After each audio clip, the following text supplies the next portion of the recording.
Nogle af de ting, som jeg nogle gange bruger min tid på, det er lidt noget underligt noget, tænker folk nok. Det her, det er gammel tov fra et skib.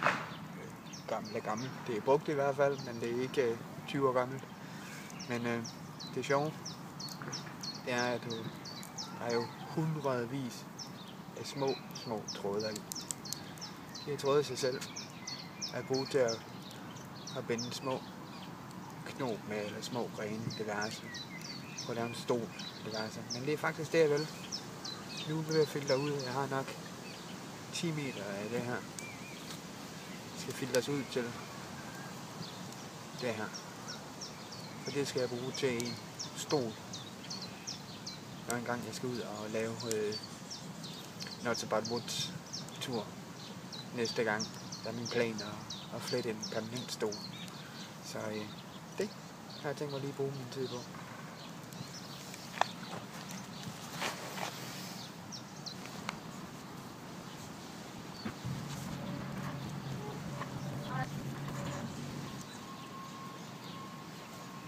Har du tænkt?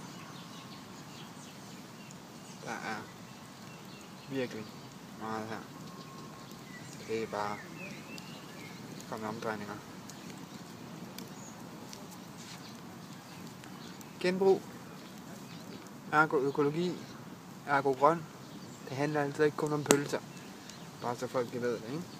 Så fordi der er et produkt, som der havde en specifikation, der ophører med at eksistere, så findes der altså mange andre ting, vi kan bruge tingene til.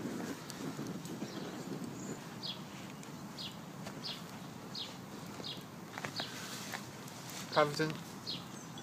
Altså, det er stadigvæk varmt. Altså, det eneste, du bare lige gør, som sagt.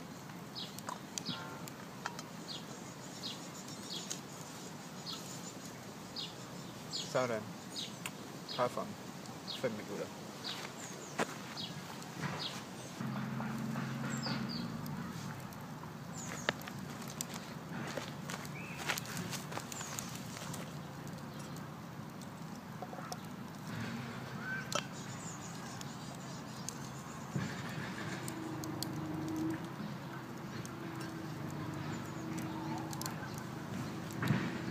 Kaffe.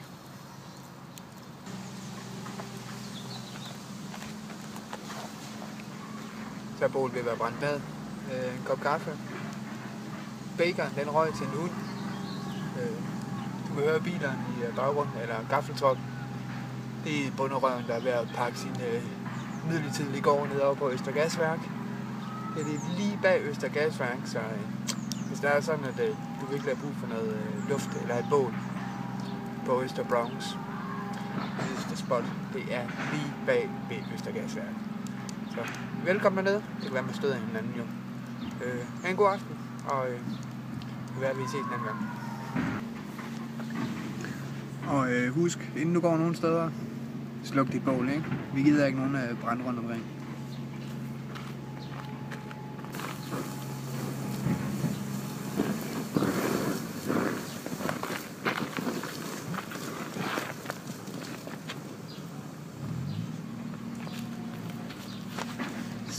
Så er det på vej i hvert fald.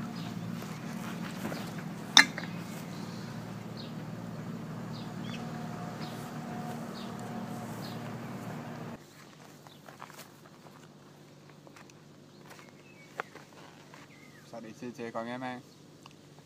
Tasken er pakket, og vi er klar. Der er heldigvis ikke særlig langt, kan man mildest talt sige. Det er 500 meter, så, men det er ret nok, at have sådan en lille taske her klar på til et givet øjeblik, når du har lyst til at tage afsted.